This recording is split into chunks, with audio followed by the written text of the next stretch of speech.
नमस्कार दोस्तों, पिछले कुछ दिनों में ग्रॉक एआई ने सोशल मीडिया पर आग लगा दी है। जिन झूठी खबरों और प्रोपेगेंडा को फैलाने में गोदी मीडिया और आईटी सेल के मजदूरों ने सालों का समय लगाया,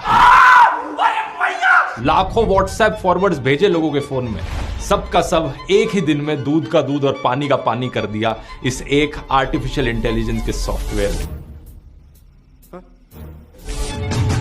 ट्विटर पर एक यूजर ने इस एआई से पूछा, क्या आरएसएस ने इंडिया की आजादी की लड़ाई में हिस्सा लिया था? तो इस पर ग्रॉक ने जवाब दिया, आरएसएस का भारत की आजादी की लड़ाई में ना के बराबर योगदान था। कुछ लोगों को ये बात हजम करनी काफी मुश्किल थी, तो बार बार काउंटर क्वेश्चन किया गया, लेकिन ग्रॉक ने जवाब हमेशा यही दिया, आरएसएस का भारत के स्वतंत्रता संग्राम में एब्सेंट रहना वेल डॉक्यूमेंटेड है और गोलवलकर ने स्वयं अपनी किताब बंच ऑफ थॉट्स में ये स्वीकार किया था। ये एआई यहाँ पर ठोस सबूत और सोर्सेस के साथ फैक्ट चेकिंग का काम कर रहा है। अच्छा ठीक है।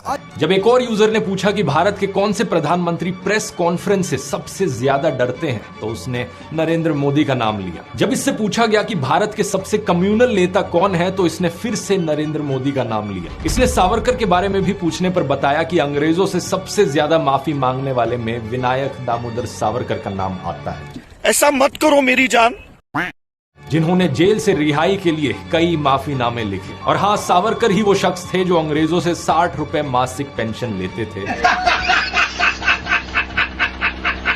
क्योंकि उन्होंने बाद में ब्रिटिश सरकार से समझौता कर लिया था। इतिहास के पन्ने पलटो, सच वही मिलेगा। जिन लोगों ने असलियत में इतिहास को पढ़ा है, उन्हें ग्रॉक के इन जवाबों में कुछ गलत नहीं लगेगा। लेकिन हैरानी वाली बात यह थी कि ग्रॉक यहाँ कितने सटीक तरीके से बोलचाल की भाषा में फैक्ट चेकिंग का काम कर रहा था। कुछ लोग इसके जवाबों को देखकर इतना इरिटेट हो गए कि ग्रॉक को कांग्रेस आईटी सेल से कनेक्टेड बताने लगे। कौन है ये लोग? मजाक नहीं कर रहा, इस ट्वीट को देखो। इस पर एक दूसरे एआई चैटबॉट परप्लेक्सिटी से पूछा गया, तो उसने कहा, भाई ये तो ऐसी बात हो गई जैसे कि Elon Musk secretly Rahul Gandhi का सोशल मीडिया मैनेजर बन के काम कर रहा हो। जब ग्रॉक से पूछा गया कि तुम्हें आरएसएस बीजेपी वाले गाली क्यों दे रहे हैं, तो उसने जवाब दिया कि लगता है आरएसएस बीजेपी वाले मुझे गाली इसलिए दे रहे हैं क्योंकि मैंने उनके स्कैम और प्रोपेगेंडा को बेनकाब किया। हाँ भाई, कैसी लगी?